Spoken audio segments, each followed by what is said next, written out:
श्री स्वामी समर्थ। एकदा एका राजाने दवंडी पेटवली की जो कोणी मला सर्वश्रेष्ठ धर्माचे महत्त्व समजावून सांगेल त्याला मी मोठे बक्षीस देईन व तो धर्म मी स्वीकारेन। ही वार्ता ऐकताच सगळीकडे मोठमोठे धर्मगुरू, धर्मोपदेशक, आचार्य राजाला आपल्या धर्माचे महत्त्व समजावून सांगण्यासाठी येऊ लागले। ते सर्वजण एकच गोष्ट आठवणीने करत होते की स्वतःच्या धर्माचे महत्त्व सांगताना मात्र दुसऱ्याच्या धर्माला कमी लेखत होते, दुसऱ्याच्या धर्माची निंदा नालस्ती करत होते। यातून एकच झाले की राजाला काहीच कळेना की कोणता धर्म सर्वश्रेष्ठ आहे व त्यामुळे तो दुःखी होत होता। परंतु त्याने शोध सुरूच ठेवला। वर्षानुवर्षे हाच क्रम चालू राहिला। राजा वृद्ध होत चालला। शेवटी राजा एका साधूच्या दर्शनास गेला। तेथे गेल्यावर त्यांनी साधूला नमस्कार केला व म्हणाला, साधू महाराज, मी सर्वश्रेष्ठ धर्माच्या शोधात आहे, पण आजपर्यंत मला सर्वश्रेष्ठ धर्म कोणता हेच कळाले नाही। साधूने राजाकडे पाहिले व म्हणाले, सर्वश्रेष्ठ धर्म तर जगात अस्तित्वातच नाही। जगात एकच धर्म आहे आणि बाकी सगळे हे त्या धर्माला फुटलेले अहंकार आहेत। धर्म तर तोच असतो जिथे व्यक्ती निष्पक्ष असतो।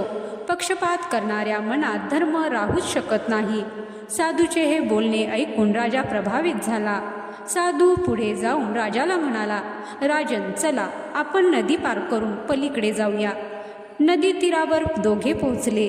त्यांनी तिथे अनेक सुंदर नावा म्हणजे होड्या पाहिल्या। साधू राजाला म्हणाले, राजे, चला आपण एका सर्वश्रेष्ठ नावेतून पहिलं तीर गाठूया। प्रत्येक नावेपाशी जातात साधू त्या नावेबद्दल काही ना काही चूक दाखवित असे व पुढे जात असे। असे करता करता दुपार झाली।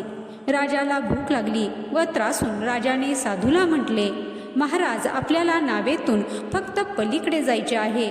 अहो, इतकी छोटी नदी आहे की पोहून सुद्धा आपण पटकन पलीकडे पोहोचून जाऊ, मग त्याची इतकी चर्चा कशाला? साधूने राजाकडे पाहिले व म्हणाले, राजन, हेच तर मला तुम्हाला सांगायचे आहे। धर्माला नाव नसतेच। धर्म आपल्याला स्वतःला पोहून पार करायचा असतो। दुसरा कोणी आपल्याला धर्मापलीकडे पोहोचवू शकत नाही।